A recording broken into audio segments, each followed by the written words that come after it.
Kothamangalam municipal ഭരണത്തിലെ പോരായ്മകൾ പൊതുജനങ്ങൾക്ക് മുൻപിൽ ചർച്ചയാക്കാനും സമരം സംഘടിപ്പിക്കാനും UDF പാർലമെന്ററി പാർട്ടി യോഗം തീരുമാനിച്ചു.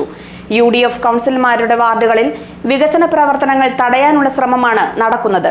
വിവിധ വിഷയങ്ങൾ ചർച്ച ചെയ്യാൻ അടിയന്തര കൗൺസിലിന് നോട്ടീസ് നൽകാനും തീരുമാനിച്ചിട്ടുണ്ട്. കോതമംഗലം മുനിസിപ്പാലിറ്റിയിൽ കുത്തഴിഞ്ഞ ഭരണമാണ് നടക്കുന്നതെന്നാണ് UDFന്റെ ആരോപണം. കൗൺസിൽ യോഗങ്ങൾ പോലും ശരിയായ വിധത്തിലല്ല നടക്കുന്നത്. നടപ്പാക്കിയ പ്രവർത്തനങ്ങൾക്ക് അംഗീകാരം വാങ്ങുന്നതിന് മാത്രമായി കൗൺസിൽ യോഗങ്ങൾ ചുരുങ്ങി.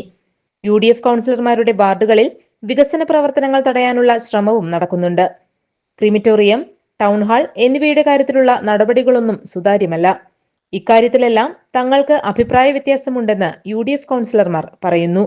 ഇവിടുത്തെ ജനങ്ങൾ ഈ ഒരു ഭരണം കൊണ്ട് പൊറുതിമുട്ടിരിക്കുന്ന ഒരു അവസ്ഥയിലാണ് ഉണ്ടായിട്ടുള്ളത്.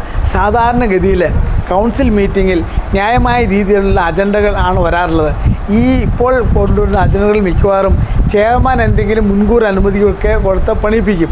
അതിൻ്റെ അംഗീകാരം മേടിക്കുക എന്നുള്ളത് മാത്രമാണ് ഇപ്പോൾ നടന്നുകൊണ്ടിരിക്കുന്നത്. ഇതിനകത്ത് ഏറ്റവും പ്രധാനമായിട്ടുള്ളൊരു സംഗതി അവർ ഉദ്ദേശിക്കുന്നത് ഒരു ക്രിമിറ്റോറിയത്തിൻ്റെ നിർമ്മാണവും അതുപോലെ തന്നെ ഓഡിറ്റോറിയത്തിൻ്റെ നിർമ്മാണമാണ് അവർ പറഞ്ഞുകൊണ്ടിരിക്കുന്നത്. ഞങ്ങളിപ്പോൾ തന്നെ പൂർത്തീകരിക്കുന്ന പറഞ്ഞിട്ടുള്ളത്. ഇത് 4-5 പ്രാവശ്യം അതിൻ്റെ ഉദ്ഘാടനങ്ങൾ നടന്നിട്ടുള്ളതാണ്. നമുക്കറിയാം വളരെ മോശപ്പെട്ട രീതിയിലൊരു പരിസ്ഥിതിയിലുള്ള സ്ഥലത്താണ് ഇപ്പോൾ ക്രിമിറ്റോറിയം ഉണ്ടാക്കുന്നത്. കാരണം ഡമ്പിങ് യാർഡിൻ്റെ മുകളിൽ ഡമ്പിങ് യാർഡിൻ്റെ മുകളിൽ പണിയുന്ന കെട്ടിടങ്ങൾ അതുപോലെ തന്നെ കെട്ടിത്തിരിച്ച് ഒരു ഭംഗിയായിട്ടുള്ള രീതിയിലേക്ക് ചെയ്യാൻ പോലും അവർ തയ്യാറാവാത്ത പരിസ്ഥിതിയിലാണ്. അതിന് കൃത്യമായ രീതിയിലേക്ക് വേറെ രീതിയിലേക്കുള്ള അപ്രോച്ച് റോഡുണ്ടായിരിക്കെ ഈ ഡമ്പിങ് യാർഡിൻ്റെ ഉള്ളിൽ കൂടെയുള്ള റോഡ് തന്നെ ഉപയോഗിക്കാനായിട്ട് തീരുമാനിക്കുന്നു. അതുതന്നെ ഇതിനകത്ത് ഏറ്റവും മോശപ്പെട്ട ഒരു രീതിയിലേക്ക് പോകും എന്നുള്ള കാര്യത്തിൽ യാതൊരു സംശയമില്ല. മുനിസിപ്പൽ പരിധിക്കുള്ളിലെ തെരുവ് വിളക്കുകൾ പ്രകാശിക്കുന്നില്ലെന്ന പരാതിയും UDFനുണ്ട്. കരാർ നൽകിയതിലെ ക്രമക്കേട് മൂലം അറ്റകുറ്റപ്പണികളൊന്നും കൃത്യമായി നടക്കുന്നില്ല. എത്രയും വേഗം അറ്റകുറ്റപ്പണി പൂർത്തീകരിച്ച് തെരുവ് വിളക്കുകൾ പ്രകാശിപ്പിക്കണമെന്ന് UDF ആവശ്യപ്പെട്ടു. ഇവിടുത്തെ സ്ട്രീറ്റ് ലൈറ്റുകൾ ഒന്നും തന്നെ കത്തുന്നില്ലാത്തൊരു പരിസ്ഥിതിയിലാണ്. ഒരൊറ്റ വാർഡിലും ഒരൊറ്റ ലൈറ്റ് പോലും കത്താത്തൊരു പരിസ്ഥിതിയുണ്ട്. വളരെ പ്രാവശ്യങ്ങൾ ഞങ്ങൾ കൗൺസിൽ ഞങ്ങൾ ഇത് പറഞ്ഞിട്ടുള്ളതാണ്. ഈ പറഞ്ഞ കാര്യത്തിൽ യാതൊരു തീരുമാനവുമില്ല. ഇതിൻ്റെ കോൺട്രാക്റ്റ് കൊടുത്ത അന്നു മുതൽ ഇതിനകത്ത് അഴിമതി ഉണ്ടെന്നും ഈ പറയുന്ന കോൺട്രാക്റ്റ് കൊണ്ട് ഈ കാര്യങ്ങൾ പൂർത്തീകരിക്കാൻ പറ്റില്ലെന്നെല്ലാം നമ്മൾ പറഞ്ഞിട്ടുള്ളതാണ്. പക്ഷേ അതിനൊന്നും ഒരു പരിഹാരം ഉണ്ടാകാത്ത ഒരു പരിസ്ഥിതിയാണുള്ളത്.